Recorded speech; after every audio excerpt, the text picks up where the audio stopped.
Hello, as per normal, we are going live a couple of minutes early. And before we get started, you'll notice that as we make a little bit of chatting, you'll notice that I am not wearing a regular shirt. I'm wearing a t-shirt today because I've been very busy this week and I am in full veg mode. And my right leg is starting to cramp up, which is very bad timing. So today was my veg mode. I ran an errand or two. I got some nice chicken from Happy Jack's. I am not dressing up until I have to. We had to delay the birthday dinner we have a tradition in my family. Whenever one of us has a birthday, we go out to dinner at that person's restaurant of choice. That my oldest son's birthday dinner was delayed 2 weeks. It's going to be tonight. Also I have a conference call tonight too, which is a bit of a pain in the neck. But so I'm very informal. And this hat, you probably have not seen this hat. This was given to me at work as a joke by one of the bosses because I always wore a hat and they were getting rid of some old stock. And this is probably a woman's hat. I don't know. It's a pretty cheap hat. I mean, they were selling it to employees for $1 or $2, $3, and they put this aside for me because they said, Peter's got to have it. It's a hat. We got to save it for Peter because Peter always wears a hat, and I have for 20 years. So today, because my hat seemed to have been disappearing all over the place, and I've been wearing my dress hat continually now for 2 weeks, which I really don't want to do. Today, we will wear this silly hat. And as you can see, I'm alternating between staring at the camera and looking at the big screen above me because my laptop screen is still busted.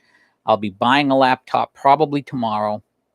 I'm going to drop about $300 or $400. So if you know of anyone who likes the podcast, tell them about it. Maybe they'll hit the tip jar and it'll be a little cheaper.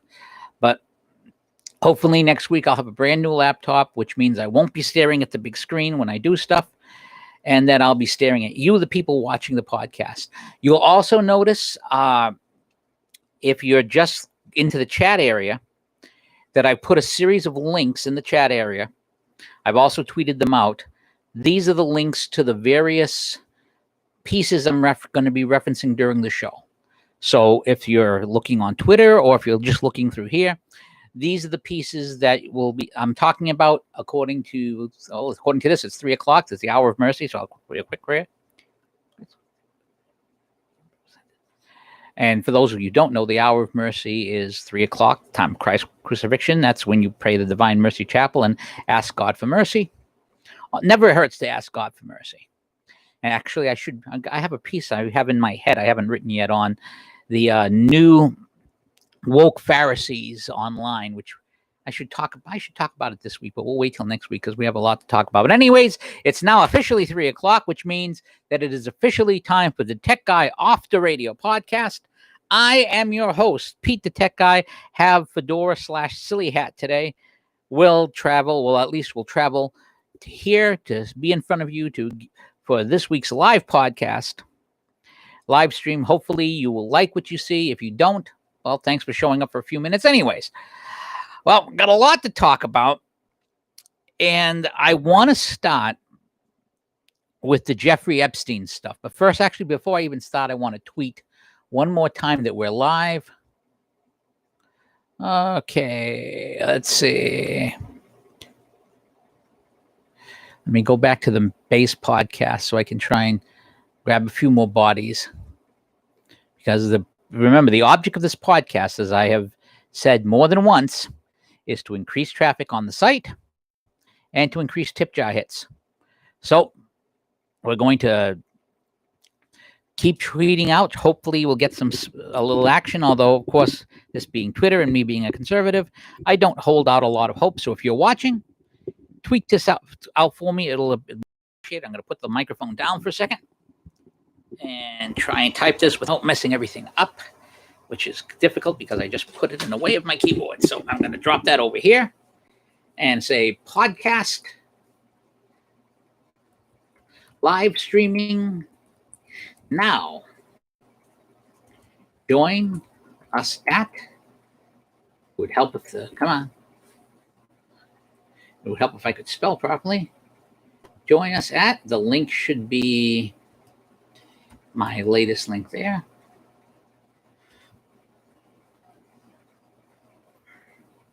Okay. Fucking Maxwell documents. AG Barr and October.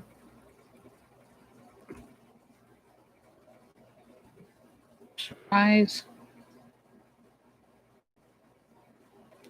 from China in election.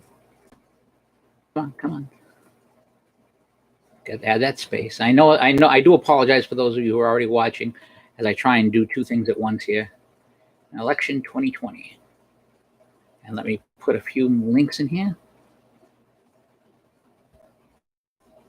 I'll throw Sissy. You're probably already watching. I hope you are. Juliet, I hope you're already here. Bridget, I hope you're here, and I hope your husband and kids are well. And we'll tag Byron York. We haven't seen him in years. Nice guy, Byron York. I'll put Ginny, who's followed me for a while. And we'll put in Juanita Broderick, because I've been tweeting at her lately a little bit today. So hopefully we'll get a few people. That'll take a moment. Well, anyways, it'd help. Tweets go out much better if I hit tweet instead of just leaving them there. It's one of those silly things about Twitter. So anyways, we're going to start with the Giselle Maxwell stuff, which is a bunch of things have been unsealed. There's a lot of documents, a lot of names retracted, which I find very interesting. And I suspect that there are dozens, if not hundreds of people who are currently doing the full sigh of relief thing because certain names have been retracted. Now, that doesn't mean they'll remain retracted, but we shall see. But as I see all this stuff and all this outrage over Jeffrey Epstein and Giselle Maxwell here on the last day of July of 2020, I can't help but turn the clock back and think of the year 2014. Now, 2014, there were midterm elections, and we were 2 years away from Hillary Clinton's expected run for the presidency. And at that time, a story popped up. And as bloggers want to do, a particular blogger whose goal has always been to get as many hits as possible because, as he says, I write for money, and who says the 5 most important words in the English language are hit the freaking tip jar, found this story and thought it was something that might drive hits, I'm sure. So I'm going to read you this piece. This is from March 28th of 2014. It's from the website The Other McCain, and I think the Other McCain is interesting because R.S. McCain was banned from Twitter, and he was banned for the terrible, terrible crime of tweeting feminists' actual words verbatim. You say what a feminist says in context, you get yourself banned from Twitter. And I've made it a point. If you could see my screen, you can't right now. But actually, you can. If I turn the camera around, it just occurred to me, you can't see my screen. If I turn this camera around, I'm going to turn the camera around for a second. Hopefully the cable won't come out. That's my screen that I'm using right now. And you'll note that I still have Robert Stacey McCain up there because I've never taken him out of my, I've never taken him off of my tweet deck. And I intend to leave him there until the day he's reinstated or until the day I'm banned. Now, I probably won't get banned anytime soon because I have under 4,000 followers. And I've put no effort into getting Twitter followers, frankly. I've never have. I just don't think it's important enough.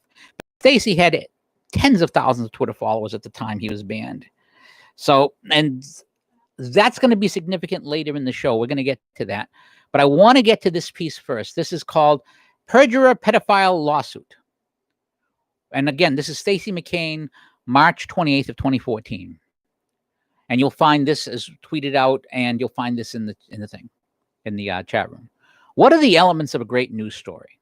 Well, President Clinton is a perjurer who lied under oath in the Paula Jones lawsuit. Billionaire investor Jeffrey Epstein, who I should point out was alive at the time of this posting, is reportedly a pedophile who had sex with underage prostitutes. And a lawsuit has been brought out, new details of this friendship between Epstein and Clinton. Quote, a news lawsuit has revealed the extent of former Clinton's friendship with a fundraiser who was later jailed for having sex with an underage prostitute. Bill Clinton's relationship with Jeffrey Epstein, who served time in 2008 for his illegal sexual partners, included multiple trips to the one-time billionaire's private island in the Caribbean, where underage girls were allegedly kept as sex slaves. Tales of orgies and young girls being shipped to the island, called Little St. James, have been revealed as part of an ongoing lawsuit between Epstein and his former lawyers, Scott Rothstein and Bradley Edwards. It is unclear what the basis of the suit is, but they go on to call witness testimony from some of the frequent guests at Epstein's Island to talk about the wild parties that were held there in the early 2000s. Flight logs pinpoint Clinton's trips on Epstein's jet between the years 2002 and 2005, while he was working on his philanthropic post-presidential career, and while his wife Hillary was senator for their adopted state of New York. At least one woman on the compound was there unwillingly, as the suit identifies a woman as Jane Doe 102. She was, quote, forced to live as one of Epstein's underage sex slaves for years and forced to have sex with politicians, businessmen, royalty, academics, etc., the lawsuit says, according to the Inquirer.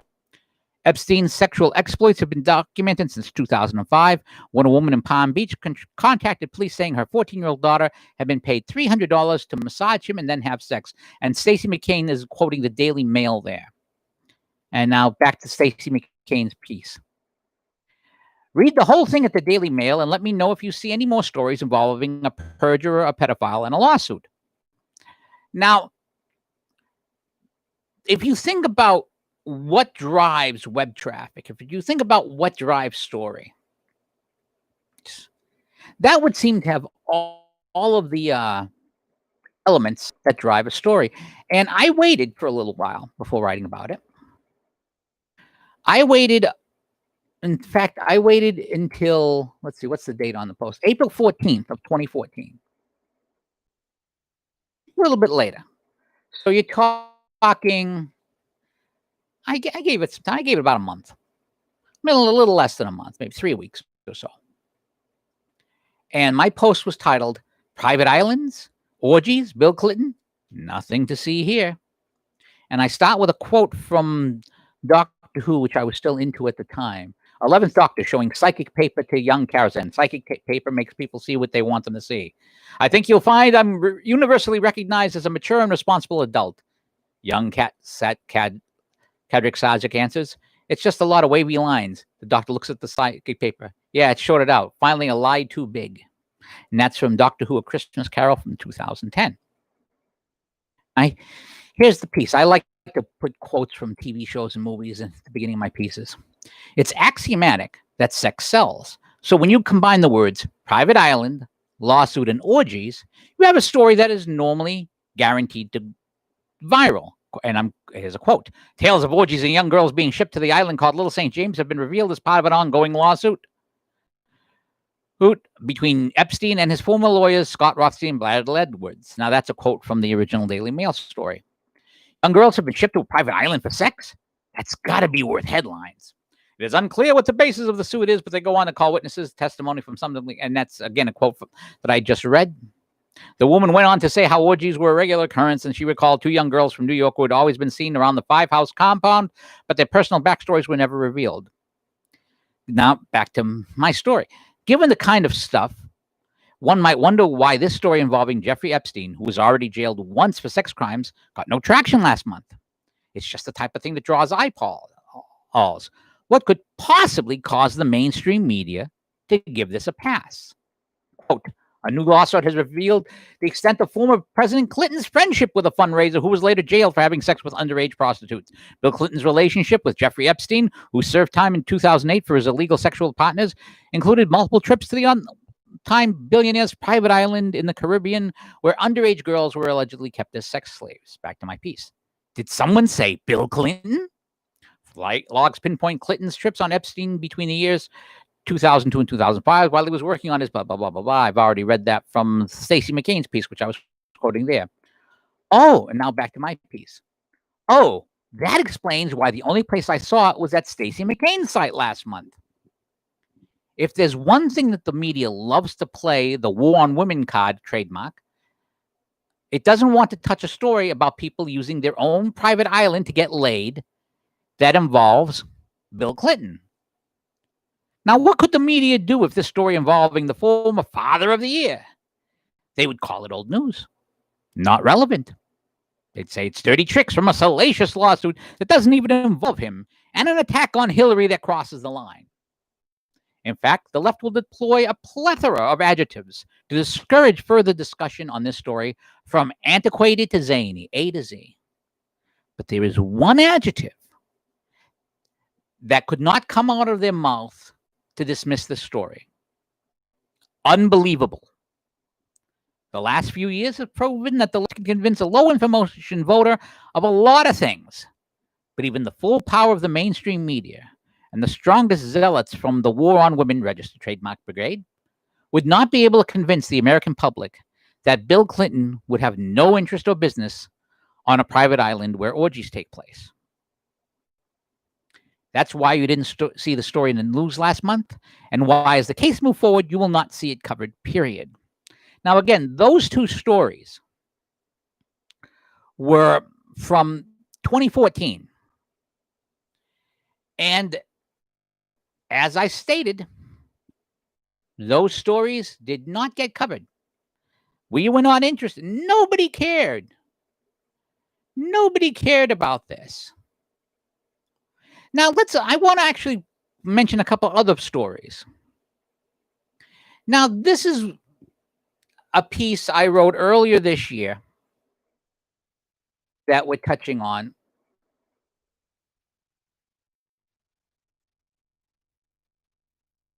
And again, I referenced that piece. It was I wrote this January 26th of 2020. Cindy McCain, the widow of former Senator John McCain, confirmed something that we have already known. And the title of the piece is Cindy McCain Explains Why She and Other Elites Don't Deserve Our Respect, and an interesting coincidence. And they have a video of her saying we all knew about Jeffrey Epstein. Note that she says that a girl from her daughter's high school was a victim of him, and she hopes he's in hell. But consider, it didn't outrage her enough to speak out loud and make a fuss about it 5 years or 10 years back, when it might have made a difference, when an odd blogger or two, Stacey McCain and myself, were writing about it. Remember, this is the wife of a U.S. senator, a former presidential candidate, supposedly one of the most respected people in the political world, a maverick. Nope, not a word. When it comes to Jeffrey Epstein or Harvey Weinstein or Matt Lauer et al., as far as our elite betters in cultural and political world, the actions of these men were not a crisis in their eyes, until the general public found out what they all already knew. And here's a closing thought, again from this piece. I went back and checked the historical stats from my site. From 2010 to 2013, my site was on a roll. I was growing in traffic. I was being credentialed for major campaigns covering presidential, senatorial, and other campaigns all over the country, and able to do it via the tip jar. I had an op-ed run in the New York Post, and even had an appearance on Boston's Fox station. I brought cannolis, naturally.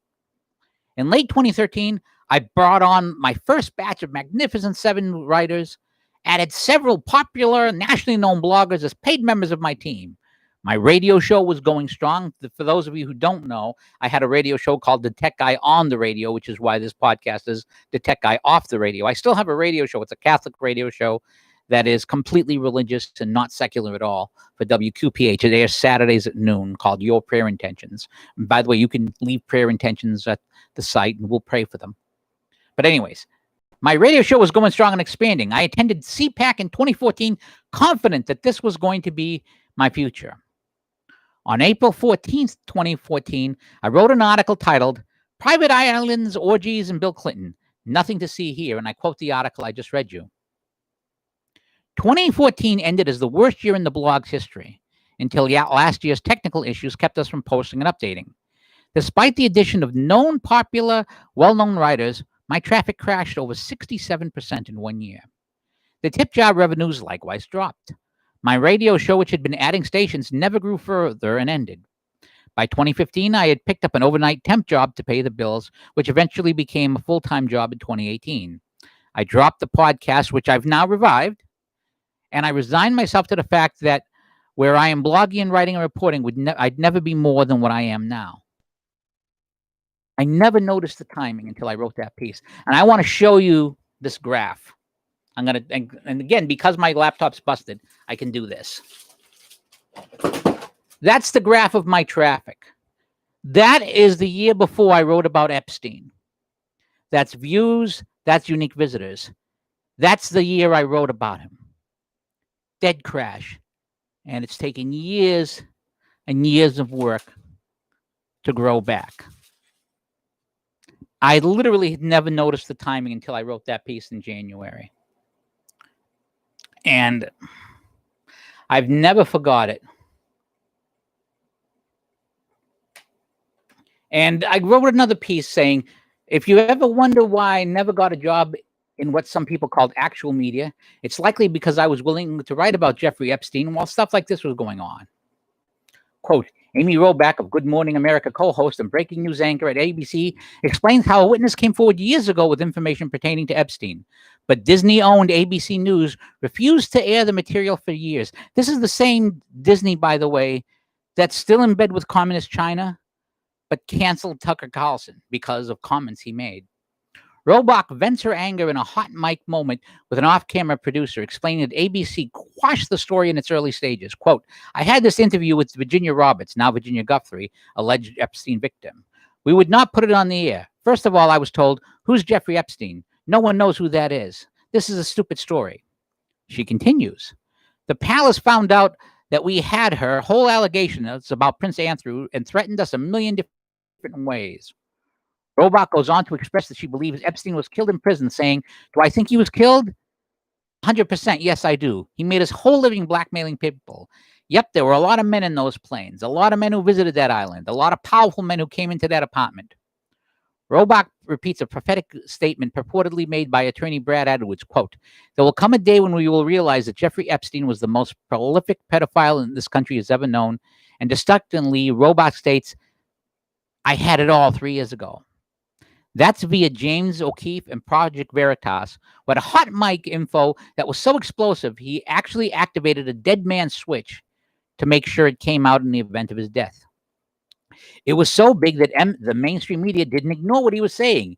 ABC responded thus, quote, ABC News executives say the journalists were simply not able to corroborate the details of the reporting sufficiently for broadcast. Quote, we would never run away from that, Chris Velasco, head of investigations from ABC News, tells NPR. The network had filed approximately 24 digital and broadcast stories on Epstein since early 2015, when ABC started talking to the accuser, Virginia Roberts Guthrie. And again, I quote my piece that I've just written about you. And then, as I wrote in a piece during the 2016 campaign, as I was watching Jake Tapper on Monday discussing this and the security implication of blackmail for the husband of a top aide of Hillary Clinton, my head started spinning. We are seriously talking about the security implications of Anthony Weiner due to his sexual peccadillos when we are talking about Bill freaking Clinton back in the White House. You know, the mainstream media is still trying to pretend that there is no big deal, but I have 2 words to say to such people. Jeffrey Epstein, along with MSNBC, which at the time had this key exchange. And there's a video. This is my favorite video. The video from Morning Joe, where Donnie Deutsch, they're talking about the Trump campaign and women. And Donnie Deutsch says, here's the game. All Donald Trump has to say is, tell me about Bill Clinton's relationship with Jeffrey Epstein. If you look at the video at this post, everybody knows the site. Everybody at that table knew what he was talking about. Nobody wanted to discuss it. And that video from that episode, MSNBC suppressed once the Free Beacon linked to it. Quote, maybe it's just me, but given how often we see stuff at Mediate et al., it seems rather unusual for a news network to make a copyright claim over a clip from a news story that was used as fair use by another news organization. Could this suggest that NBC wants to keep the clip out of the public view because it might hurt Hillary? I can see the NBC reaction now. Nonsense. We're not censoring the clip at all. The 7-minute clip is available if you go to the Morning Joe site, hit the search engine, taking you to the MSNBC search engine, search for Donald Trump, narrow the field to Morning Joe, narrow the field to May 16th, 2016, and sit through all the videos until you find the right one, and then skip ahead to the 12-minute mark on the video. If you can do so, you can find that clip. Incidentally, the clip doesn't work from the MSNBC site anymore, but the Free Beacon has just found another YouTube account with it that is no longer suppressed, as the election is now long over and the Epstein story is now public knowledge. Apparently, they were not so worried about the copyright after all. So when ABC tells you they didn't have the story, look at the faces around the Morning Joe table who all knew what was being said, and then try and make that case. I suspect writing about this type of thing when everyone else wanted it suppressed might have something to do with me not making it bigger in the business. But then again, if I was bigger in writing about it, perhaps it might have led to a sudden heart attack, or Twitter would have suspended me already. So that's what really gets me about the Epstein case. And I got to admit, it still rankles me a little bit after all these years, and it shouldn't. It really shouldn't. But when I see these tweets and I see people talking about it and I see all these things people shocked, I want to remind everybody that there were people writing about this in 2014. There were people writing about this in 2016. Nobody wanted to touch it because they thought it would hurt Hillary. Nobody in the media wanted to touch it. Nobody wanted to refer to it. The same people who ban Robert Stacey McCain from Twitter, the same people who censor Donald Trump's son over hydrocortisone or hydroxycortisone, you know what I'm talking about. I'm bad for pronouncing certain things. The same people who censor all those folks are the same people who did not want the Jeffrey Epstein story or the Harvey Weinstein story or the Matt Lauer story or any of those stories coming out. And the only reason why any of these stories came out was because Donald Trump was elected. If Donald Trump does not get elected president, Giselle Maxwell still has friends, still is out there, still is visiting with people. That's just the facts. And to pretend that it's not the facts is just disingenuous, to say the least. So, yep, I'm interested in the Maxwell documents. I'm interested in what's going to come of it. And I want to point out something that I tweeted out earlier today. All the people, now these are allegations. This is a lawsuit. There's a difference between a lawsuit and a fact, especially when it comes to a court of law.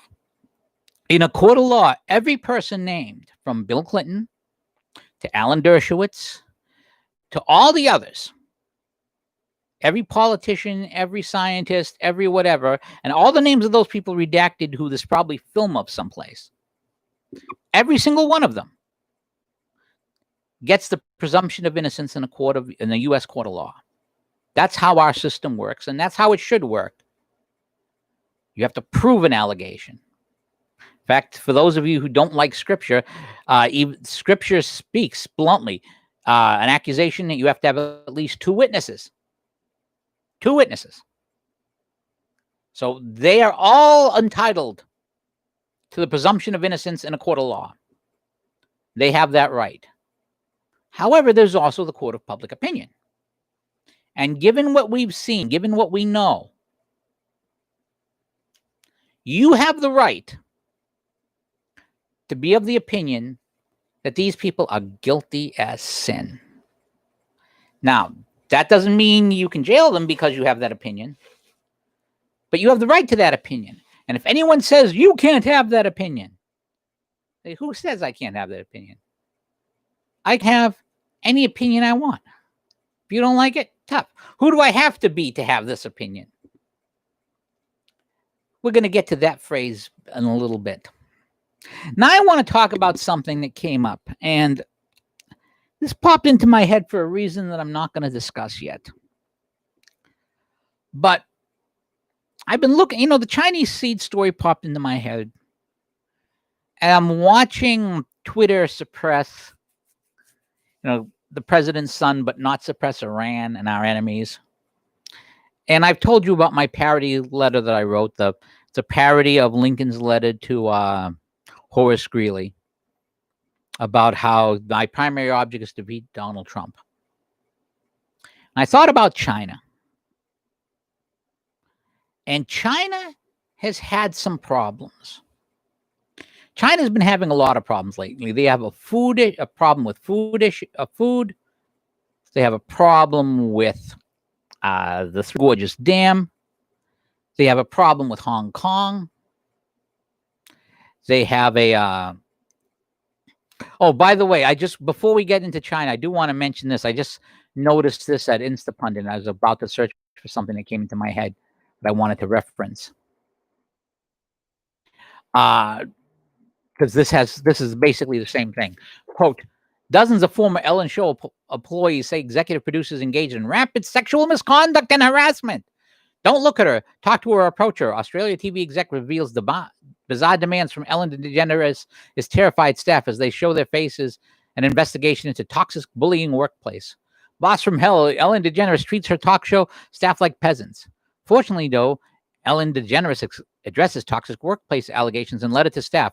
I promise to do my part. Quote, in a letter, DeGeneres noticed that her show has changed since she first launched it 17 years ago. She vows to fix issues that have been building up over time. Quote, on day one of our show, I told everyone in the first meeting that the Ellen DeGeneres show would be a place of happiness. No one would ever raise their voice and everyone would be treated with respect, she wrote. Obviously, something changed, and I'm disappointed to learn that this has not been the case. As for that, I'm sorry. Anybody who knows me knows it's the opposite of what I believed in and hoped for the show. And Ed Driscoll asks, when does DeGeneres do a Harvey Weinstein pivot to take on the NRA and Donald Trump? And I was talking about China. And there was a story that I saw on Instapundit. And again, I've been going through China's problems. You have the border disputes with India that China's going into. You're having, again, food issues. You have the coronavirus. You have the corona Wuhan, whatever virus you want to talk about. You have all of these different things going on that are causing China grief. And at the same time, you have a president like Donald Trump. And I want to read you this story, this piece I wrote. And I want to tell you right now, right up front, this is speculation. I'm not going to pretend that I know that China has something planned. I'm not going to pretend that there's something going on. I'm not going to pretend that. But I do want to read you this piece. I've been thinking about the China seed story and something struck me. China has plenty of problems, a food crisis, an infection crisis, concentration camps, the Three Gorges Dam on the brink. And all of these things are causing internal problems in China. Even worse, their purchase of polls, of reporters, of businessmen and in college and athletic teams and players internationally has been unable to stop the decline in influence, generally thanks to the COVID Wuhan CCP virus, which they generously gave to the world. Now, China's been buying up a lot of people. They've been buying up a lot of people for a long time. And that fact has been evident and has become more evident in the Trump years. And when you see Dianne Feinstein, and we're reaching the point where people, people are seeing this. In fact, a story here that I'm just pulling up from the New York Post. Large majority of Americans blame China for global spread of COVID-19. Even as Dianne Feinstein is saying, China is growing into a respectable nation. And it's just pretty bad. It's pretty bad. But anyways, back to my piece here. Communist dictatorships usually teeter over time. You'll notice that if you've studied communism, that's generally true. China is a communist state that's been around 71 years, which is about as long as the Soviet Union lasted, 1917 to 1991. And now they are not only facing internal threats, they are now facing the single biggest external threat that China's communist government has ever had. One guess what that threat is. That threat is Donald Trump. Not so much because Trump is working to overthrow them, and hey, he even concedes. China's leaders have a right, even an obligation, to put China first, and doesn't blame them when they do. Donald Trump is a threat because he's a throwback. He's a throwback to the days when American presidents not only gave lip service to the evils of communism, but declared them openly and took steps to counter them. And this is very, very important. The fact that China is being called out on the virus, the fact that China is being called out on things like TikTok, the fact that China, I mean, a great thing about China, this is what's really interesting, is that all of these things, all of this influence that China has, all of these, the Wuhan virus has made it very, very difficult for them. Donald Trump talks about the evils of communism, even as U.S. universities are pushing communism as a wonderful thing. Furthermore, not only has he been working diligently and quietly to dismantle the web of influence within the country, from exposing connections to colleges to breaking up spy centers, there's the nasty habit of speaking the truth about what China is and what they do. And that has stiffened the spines of other countries and hurt China's ability to influence the world. And that's the thing. When a U.S. president is strong, this is a problem, because a U.S. president willing to say something like this aloud means that China's various people, the people who are being paid, the people who are the Chinese influencers, have an issue, because now they have to try and counter the president. They have to counter this. And governments that are afraid to stand up for China, if they see that the U.S. is standing up, they become less afraid. There's a reason why I say sometimes you have to pick up the flag and run forward. Example. Here's a great example of things that are going on in China. A Chinese tycoon denounced Xi Jinping. Now he faces prosecution. This is from July 27th. China's ruling Communist Party has expelled an outspoken and prominent property tycoon who denounced the country's authoritarian leader, Xi Jinping, paving the way for his criminal prosecution and escalating its efforts to quash dissent among the elite. The party announced the expulsion of the tycoon Reng Xinjiang late Thursday and said he had seized his assets for, quote, serious violations of discipline and law that included the possession of a golf club memberships. Officials took aim at Mr. Ren's family, accusing him of colluding with his children to accumulate wealth without restraint. The moves against Mr. Wen, 69, appeared to send a chill over the Chinese country's entrepreneurs and other business leaders and demonstrate that the party resolved to use them as an example to show them that no one is among its demands of unflinching party loyalty. Meanwhile, we have professors admitting to wire and tax fraud over things going on with China. We have universities trying to silence Chinese students. Austin Tong, for example, they tried to silence him because he put up a photo of Tiananmen Square, which is an amazing, amazing thing. But here's the big story. This is from July 23rd. This is what I think is the biggest story around here. 90 Chinese nuclear scientists revived. Investigation underway. The State Council, China's cabinet, sent an investigative team with other government officials to look into the recent resignation of over 90 nuclear security scientists at an institute of the Chinese Academy of Sciences, the Academy said on Tuesday. The mystery surrounding the mass resignation of half the employees in that research institute became one of the most talked about topics in China. The team consists of officials from the State Council's General Office, the Ministry of Science, the Technology, the CAS of other departments. It will head to Hefei, Anhui province to thoroughly investigate the situation, the Academy said. The recent resignation of over 90 nuclear security scientists at the Academic Institutes of Nuclear Energy, Safety and Technology has ignited public speculation on institutional bureaucracy, employee poaching, and inadequate financial support for young scientific talent. Plus this zinger at the end. Quote, the timing of the resignation also made the Chinese netizens wonder if the scientists wanted to break their ties with the Chinese Communist Party for its imminent demise. Now, let me tell you about conventional wisdom. Conventional wisdom is always right up until the day it was not. As late as 1986 and 87, people were talking about the Soviet Union as a superpower that will last forever. When I was in college back in 84, I remember the great economist Lester Thoreau talking about China as a power. I mean, I was at this speech.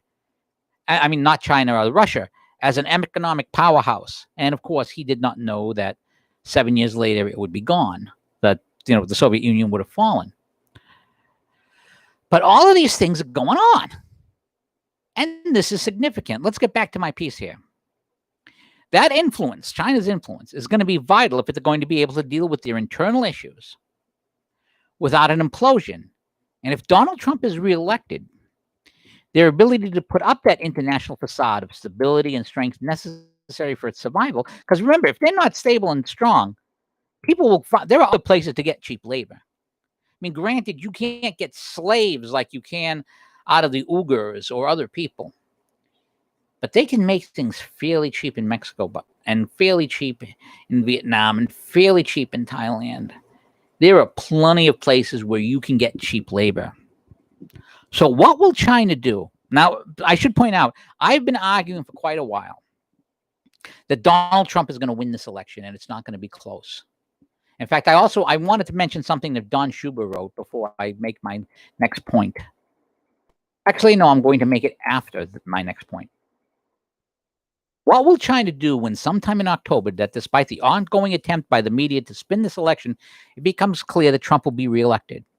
How will they react when their worst nightmare comes true? That's the $64 million question. That's adjusted for inflation, by the way. What will a desperate communist China do? I don't know. But I've decided they're capable of anything. And I want to read you this post from Don Schuber. And this is called Big Tech Works for Red China. New York Post reported, quote, Twitter defends blocking Trump tweets, but not Ayatollah Khamenei's. The story said a Twitter spokesman has defended the company's decision to block and restrict tweets from President Trump, but not those of Iran's supreme leader, Ayatollah Ali Khamenei, which call for genocide for the Israeli people. The reason? Because the Iranian dictator's tweets pass as commentary on political issues of the day, while Trump's tweets could inspire harm, Twitter claims. Surprised? Don't be. Iran is aligned with Red China. Big Tech is too. Red China provides the slaves that make the electronic toys. Big Tech obeys. There's also the matter of market size. Red China has 4 times as many people as the United States. Big Tech believes it can take Americans for granted until such time as they own the Red Chinese market. Hollywood and other formerly American industries believe they can do the same thing. I have news for them. Once the U.S. is gone, so are they. Red China will always put Red China first. Which brings us to Wednesday's Dog and Pony Show, hosted by the House Judiciary Subcommittee on Antitrust. What appeared to be a tough confrontation was merely a biannual shakedown.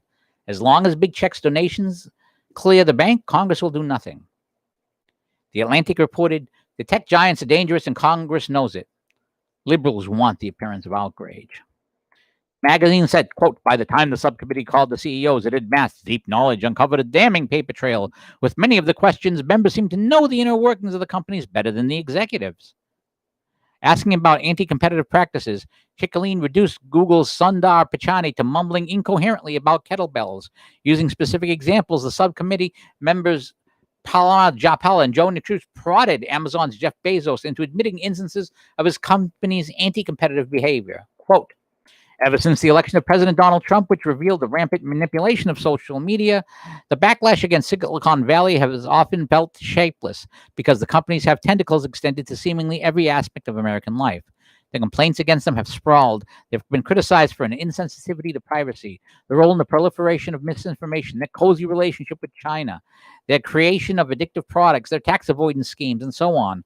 With such a boundless litany of attacks, the companies have benefited from the critics' failure to focus their arguments. But where Zuckerberg suffered a barrage of discontented complaints, those hearings got to the nub of the problem. The internet has allowed the creation of a new style of monopoly.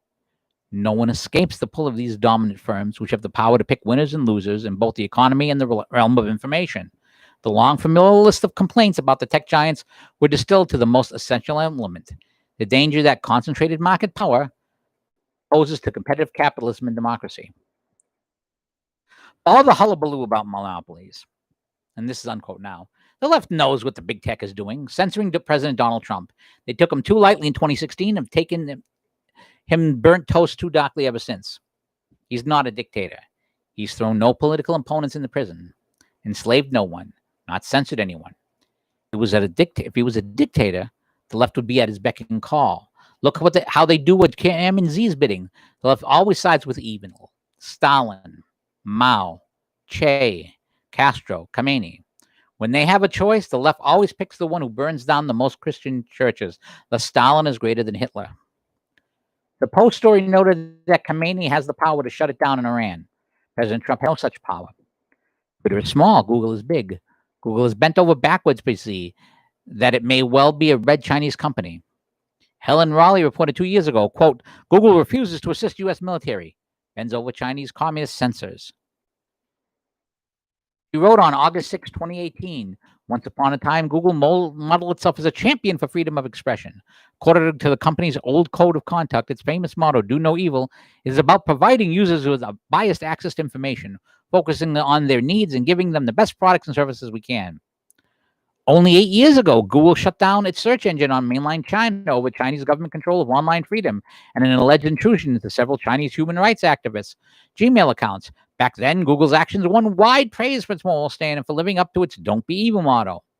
Brave Chinese took great risks to leave flowers and chocolates in front of Google's Beijing office. With 700 million active internet users, China is probably such a big market that Google figures it can't afford to be out of it too long. In order to get back into China, Google has been working on the censored Chinese search engine, codenamed Dragonfly, for more than a year. The search engine will blacklist websites and search terms on human rights, democracy, religion, and any other issues deemed sensitive to the Chinese government. Google has also deployed Chinese version search engine apps that will automatically identify and filter websites blocked by the Great Firewall and will, quote, blacklist sensitive queries so that no results will be shown at all when people enter words or phrases. Such kowtowing to Beijing is a betrayal to millions of Chinese internet users. Back to Don Suber. Censorship will lead to war suppression. Big tech is helping China compile social media report cards on everyone. I'm pretty certain big tech does that in the U.S. today. So cancel culture will not only get you fired, eventually it'll get you in a real jail. Always remember, if they can do this to a president, think of what they can do to you. Lefties should be more fearful than conservatives because they always go after the apostasy the hardest. And that's why I think the mayors in Seattle and Portland are so solicitous, because they know that they'd be the targets first. President Trump does not have many weapons in his toolbox. But he can end this protest against the digital tax in France. If the internet giants insist on playing by Red China's rules, let them pay the taxes without any retaliatory tariffs. Now, because of all this, I will not be surprised if October 2020 becomes one of the dangerous months for America, if not the world, in this century. Once China figures that Donald Trump is going to win, then it's only a matter of time with all of these things happening at once. Sarah Hoyt says, we're seeing the death rattle of the revolution, not its birth. And I suspect the final sentences of her piece will prove prophetic. Stay aware, stay calm. Don't get caught up in their play. This is their last push. And if history is any guide, it will fail. The only question now is how high a butcher's bill we will have to pay. I suspect this October is when we find out. Hope I'm wrong. I hope I'm wrong. But I think China is going to do something nasty. I think it'll be displayed via tech. I think it will be displayed via other things. I would not even be surprised to see a physical attack, not just seeds or something. I would not be surprised by any of these things.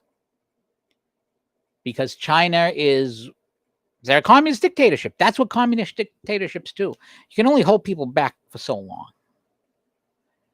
And I think if Donald Trump gets reelected, China might implode. And if China implodes, that's why I think that's really why so many people are worried about this. Because so many people are being paid by China. And if China implodes, they don't get paid anymore. And remember, then this is really why you saw Never Trump. This is the real reason why you see so many former GOP consultants on Never Trump. Trump ain't paying them. And because Trump isn't paying them, then they have to find other sources of income. I think Never Trump has been a great moneymaker. If I went Never Trump tomorrow, I strongly suspect my traffic would go up, my tip jar would get full. They'll pay. All I have to do is sell my soul. Not for sale. Not for sale. And I pity the people who've made that choice. They're welcome to make that choice, but that choice isn't for me. And why are these guys so worried? And that's our final topic. I'm going to talk, and we're going to now pivot to Barr. They need to be worried. And one of the reasons why they need to be worried was illustrated in the Barr hearings.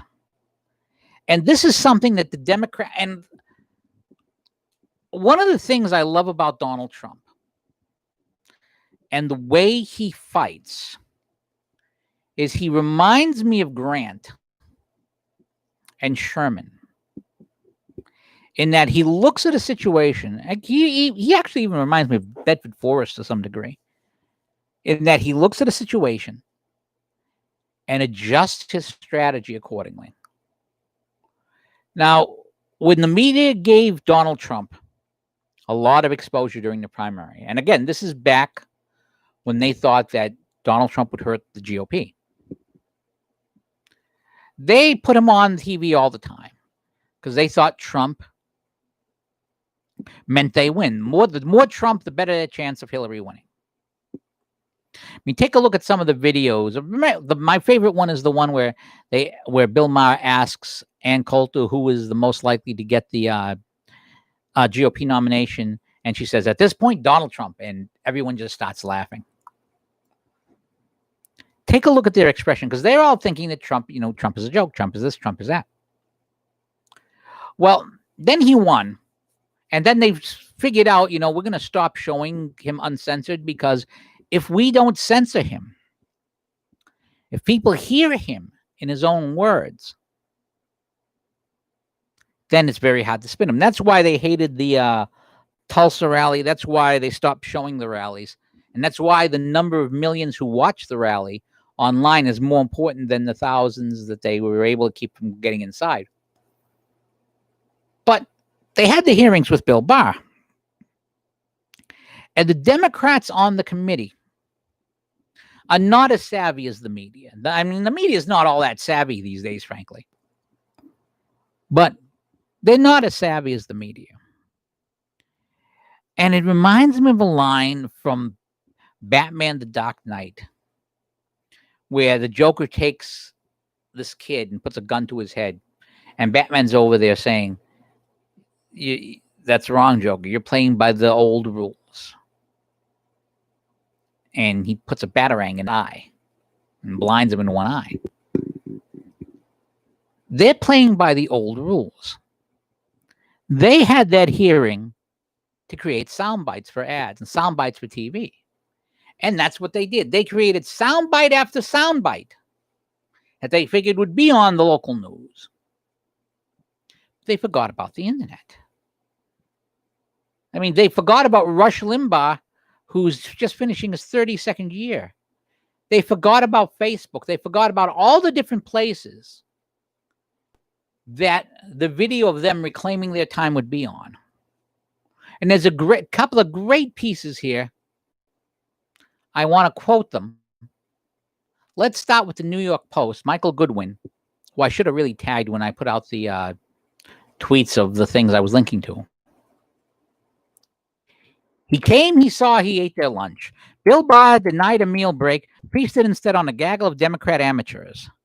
Another congressional hearing, another Dem disaster. They planned a public hanging of the Attorney General and spent weeks constructing a scaffold. He's corrupt. He's a liar, a toady. And they and their media handmaids assured us.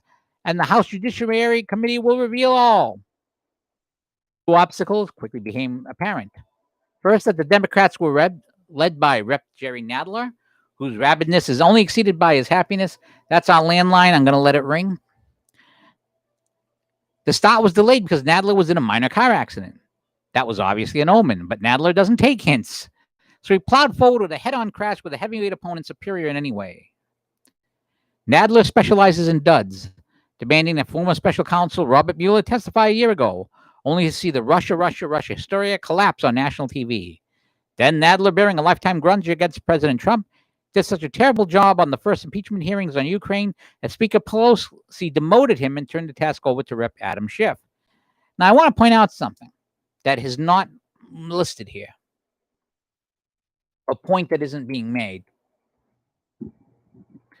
Actually, I'll point it out after I finish reading this. Yet Nadler was a slow learner, and there he was Tuesday, opening the ballyhooed attack on the AG with a statement that was a farrago of lies, fake news, and slanderous attacks on law enforcement and Barr and Trump. It was so over the top and so fact-free and unsupportable that it had zero chance of setting the stage for a meaningful interrogation. Then again, honest interrogation was not the intent. Pelosi's house only does character assassination. Recently caught on camera calling Antifa violence a myth, Nadler repeated the gist of that. He said Barr had, quote, endangered Americans and violated their constitutional rights by flooding federal law enforcement into the streets of American cities to forcibly and unconstitutionally suppress dissent. So hundreds of black masked Antifa types using guns, knives, Molotov cocktails, commercial-grade fireworks, lasers, and tasers to attack federal agents on federal property is now dissent. Got it. After the GOP, Jim Jordan countered with an attack on the FBI spying on Trump's campaign and played a video of pundits calling the violence in Portland and elsewhere peaceful protests that the air had left the room before Barr had said a word. When he got the chance, he didn't just defend his tenure. He went on offense to demand an end to demonizing the police and the dangerous defunding movement. The war against law enforcement, he said, is making police more risk-averse, and that is part of the reason why crime is soaring across America, leading to the deaths of the very people that Black Lives Matter movement says it wants to help. Quote, the leading cause of death for young black males is homicide, he said, adding that about 7,500 are murdered each year, 90% by other black Americans. Each of those lives matter, the Attorney General declared. Thankfully, someone is not afraid that the truth will get him canceled. It was the first of many times Barr turned the tables on his would-be tormentors. He often appeared bored, but when he was allowed to speak, his words cut through the room like a knife. He called the attacks in Portland and elsewhere, quote, an assault on the government of the United States. Later on, he chided Nader and company for their silence in the face of criminal activity. Quote, this is the first time in my memory that the leaders of one of our two great political parties, the Democrat Party, are not coming out and condemning mob violence, he said. Can't we just say that the violence against federal courts has to stop? Could we hear something like that? The room was silent. The Attorney General challenged their loyalty, and not a single Democrat obliged him. From them, it was just another day in the office. Nearly every time I watch Barr extend interviews or read one of his substantive speeches, I always say, if only. If only Barr had been Trump's first Attorney General. The last 4 years would have been dramatically different. Mueller could have stayed in retirement because there would have been never evidence of Russia collusion. Not even enough we know to start an FBI investigation. And I'm not going to read the rest of this. But the other miscalculation that the left made is this. A lot of people are still at home. And the left built up that they were going to get the Attorney General. And that meant that instead of the geeks like me who had this on in the background, there was actually a population of Americans who could see these hearings, who would normally not watch them. And that meant that they were able to see a lot of what Matt Margolis called the top 10 moments from Barr during the committee hearing. When he asked for a 5-minute recess and the committee chair denied him and he said, "You're a real class act." When Mary Gay Sandlin of Pennsylvania criticized him for giving money to Republicans, and he's over there, are you surprised I'm a Republican? I'm a Republican. I gave political donations to Republicans. I've already mentioned about the attacks on federal courts. Already talked about Jim Jordan's video. You had Barr trying to answer questions, and Representative Ben Nadler, the chairman, saying being able to answer the questions are irrelevant. You'll be able to answer afterwards. You had Jim Jordan calling out the Democrats for not letting Barr answer questions, saying, "Why didn't you let him speak?" People saw these. People saw these clips. You saw Representative Joe Negus, I'm sorry if I'm pronouncing that wrong, asked Barr a question under pain of perjury. And Barr, and he wouldn't let him answer. "I reclaim my claim." He's over there. "You said under penalty of perjury. I'm going to answer the damn question." You saw him ask about when is it okay to burn down a federal courthouse? And then finally him saying, "This is a hearing. I thought I was the one who was supposed to be heard." And these were all videos. These are all videos that are easily shared on social media. These are all things that people saw who watched the hearings and were in a position to watch the hearings. They are all things that people were able to see because these videos were shared on social media. This is what the Democrats don't seem to understand. The old rules of the gatekeepers are gone. Yes, they can suppress me on Twitter. Yes, they can cancel Stacey McCain. They can even block the president's thing or tag them or some force. But there are enough alternatives that people know about, from Parler to DuckDuckGo as a search engine and others, that people can get around this stuff. And people, when they see it, can figure it out. And that's why this is a problem. This is why this is a problem. And Tom Lipson wrote about this, saying Democrats starting to panic that voters will blame them for riots. Despite many efforts of propaganda machine, aka the mainstream media, to sanitize the mostly peaceful, violent, property-destroying federal drill building, demonstrations have engulfed Portland, Seattle, and other cities. The American people are catching on that Antifa is the armed auxiliary street force of the Democratic Party, just as the KKK was a century ago. And his piece goes on about people seeing this stuff. And he has the tweets of Nadler calling this stuff a myth. And until you finally have Lanny Davis tweeting out, violent protests, lighting fires, and using violence in Portland should wear Donald Trump buttons. That is who they are helping. Progressives in Portland need to call them out, including the mayor. Retweet, please. Don't allow violent people to help Donald Trump. Now, what I love about Lanny Davis's statement here, and for those of you who don't know, Lanny Davis used to work for the Clintons. What's so ironic about the Lanny Davis statement here is that he is not upset at the violence for the sake of violence. He's not That doesn't bug him at all. He is upset about the violence because it could hurt Democrats. This is the reason. This is the problem. Democrats could be harmed by this violence. Trump could be reelected because of this violence. So this is the problem. And that's really the issue. The Democrats do not like this violence if they think it hurts them getting elected. If they thought this violence would continue to help them get elected, they'd be all in on it. This is becoming a problem because people are seeing it. And because people are seeing it, it's very hard to counter it. That's the danger that the left is falling into. That's why the Attorney General Barr hearings are bad for the Democrats. And I want to close with this piece that I should have mentioned before. This is by Anthony DeWitt. It's called The Ceasefire That Won't Be, and it came out a couple of days ago. And it's funny how pieces that are 2 days old seem old now because of the way the world work. I wanted to read you part of this piece. What does it mean when a group of people ages 20 to 50 swarm a federal courthouse and literally throw bombs at it? It means much as it meant on April 12th, 1861, when forces fired on Fort Sumter. It means a revolution is already underway.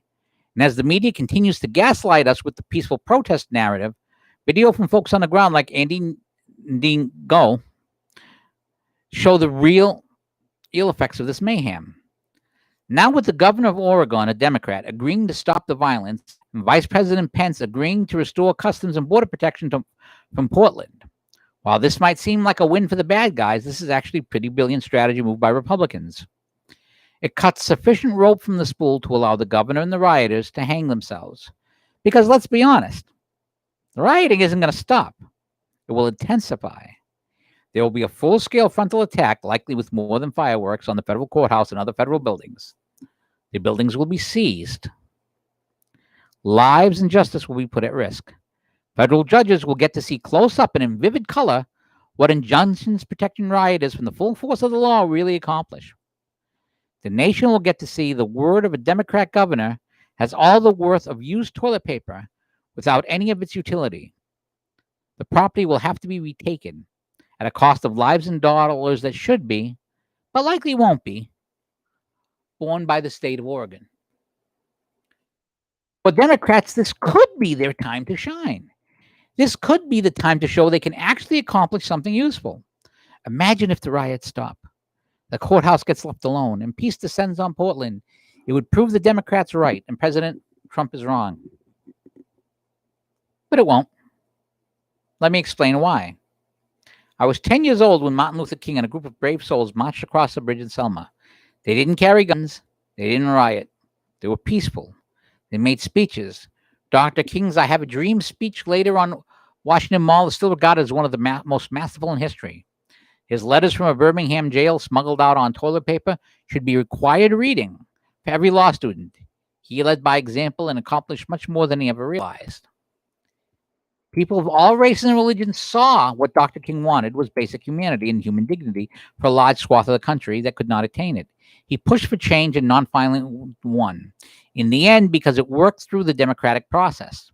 Although filibustered by Democrats for something like 65 days, the Landmark Civil Rights Act brought thousands of young men who went to high school their first real experience with quality education. It brought them some pride in who they were. I remember at the time being offended by hearing, "I'm black, I'm proud." But today I understand it wasn't meant as an attack on me, but an affirmation that needed to be said. Many in that era had determined they had nothing to be proud of. How can you understand that if you're always proud of what you are? But for them, it was a new and liberating experience. And I want to interject here. If a guy from the 60s who lived through Jim Crow and such is saying Black Lives Matter, he's saying it from a much different perspective than a person who's in a $50,000 college and has never been oppressed in their life. That man says Black Lives Matter because he was living in an era where the law suggested they didn't. That's a difference. So when Bob Gibson, for example, talks about this stuff, I give him a pass because I know Gibson actually went through this. While the Black Panthers, SDS, and the Weathermen took the violent route and claimed victory, it was Dr. King who won the day. Sadly, like Moses, he did not live to see his people reach the promised land, but the opportunity he created is still changing lives, and most importantly, the national consensus. And that's the other part of the equation. If the American people had not been persuaded, and this is something that never gets said, I'm going to say it. If the American people had not been persuaded that, I bet you that's my son at work, but my wife is outside. If the American people had not been persuaded that these civil rights laws needed to be passed, they wouldn't have been passed. The phone's been ringing continually. Could you get that, by the way? I bet you it's Daniel, but I'm in the middle of the podcast. Oh, it's my other son, so I don't know what he wants. Probably because we're going out tonight. But anyways, I digress. This is very, very important. This is extremely important. Without the support of the American people, without the American people looking at this and saying, this is unjust. I can see that this is unjust. It wouldn't have worked. The Civil Rights Act wouldn't have passed. Because they saw it and understood it, it passed. The irony, of course, is now the media is trying to keep this stuff from being seen. Because if the American people see it unfiltered, they will understand it. Anyone looking back to the Ricochet piece, anyone with a little understanding of human psychology understands variable scale reinforcements. It's why slot machines near the entry have the most frequent but lowest payouts. If you occasionally give a gambler back a bit of what they lost, they will continue to lose money all night long because they get a rush from the initial win. Very few gamblers play slot machines for 30 minutes, hit a payout, and walk away. They go back looking for the next payout. I got to show that to my wife. She loves slot machines. It's the same thing with these Portland rioters. While they may be a temporary peace long enough to let federal police department, once they can be reliable thought of gone, the full-scale assault will begin. And neither the mayor of Portland or the governor of Oregon will be able to stop it, or in truth will want to stop it. They'll declare, as Dirk said in Seattle, the summer of love, and refuse to cooperate with retaking the courthouse. They'll instead blame Trump. Wash, rinse, repeat. I hear you asking, but if the feds get out, why would they do this? Because the goal was never to get the feds out of the courthouse. Their goal before, now, and in the future is to overthrow the duly elected government and impose socialism. If you think I'm making this up, look at the signs being carried in Portland that have nothing to do with Black lives. Tax the rich, no walls or border, justice is tyranny. Oh, sure, there are a few token signs saying Black Lives Matter, but the majority of black people in black clothing, black masks and shields, clubs and frozen water bottles and gas masks are so lily white they hurt their eyes and couldn't give 2 cents about Black lives. These people do not swear off violence, they idolize it. They revel in it. They can't wait to prevail over the feds and start ransacking the courthouse because their goal isn't peaceful protest or incremental change, full-on revolution. Until you understand that, Portland doesn't make sense. Write this sign. I'm skipping to the end. I'm not going to skip to the end. Anyone with eyes can see that this is going to happen. And as you read this, you know it's true. So sure, you're asking, why would Trump let it happen? Because if it happens, even CNN will not be able to avoid covering it. And all the people over the country will see 2 things. 1, Democrats can keep their word. And 2, Democrats don't care about the safety of their citizens or the continuation of the republic. It'll be a huge awakening moment. Nationwide, it will have down-ballot consequences for Democrats in an order of magnitude that they don't even understand at this point. The television advertisement with footage practically write themselves, quote, not a single Democrat in Congress that condemned the violence in Portland when they had the chance. They pressed for a federal retreat. It's clear they don't care about your personal safety. If this level of violence comes to your town, who do you want representing you in Congress? Someone who won't take the time to condemn anarchy and therefore supports it? Or Mr. X, a Republican, who keeps her word? I do hope the violence ends. I'd love for the Democrats to be right and for the Republicans to be wrong here, because I'm tired of seeing good men and women injured by fireworks and improvised explosives. But I won't be wrong. Write this on your calendar. The ceasefire will be temporary, if it happens at all. You heard it here first. And that's from ricochet.com. That's from 2 days ago. And I got to tell you, I got to put this this piece in the chat so you can read it. Let me add that to the chat. This is what's going to happen. And the left isn't going to stop it, not only because they don't get it. And in fact, I think some of them do get it. But remember what Don Suber said. Apostasy is punished heavily. That's why these people are afraid. They know that they're the people who are going to be gone after first. And because they're going to be gone after first, they're the easy targets. So they're the people, so they're going to comply because they don't want to get themselves killed. They're afraid of that. And I can't blame people for being afraid of that, but that's the way it is. So this is why I'm very confident, not only about election 2020, but about the congressional races. I'm feeling very good about the congressional and other races because of this. And all it comes down to is, in my opinion, will China give us an October surprise that changes everything? That's the only thing I don't know yet. And when we find, and we're going to find out sooner or later. And I really hope that I'm wrong about this. I really hope that China doesn't do what I think they're going to do. But we shall see. Hopefully we'll see good. Well, that's all the time I have today. I'm way over my normal time. I usually finish in an hour. We went an hour 15. For those of you who stuck for the whole thing, I want to thank you. And again, I apologize for my disheveled appearance. I was very tired. I wanted to veg today. And I hope you join us again next week for our live stream podcast. If you like what you see, up arrow the video, share it with other people.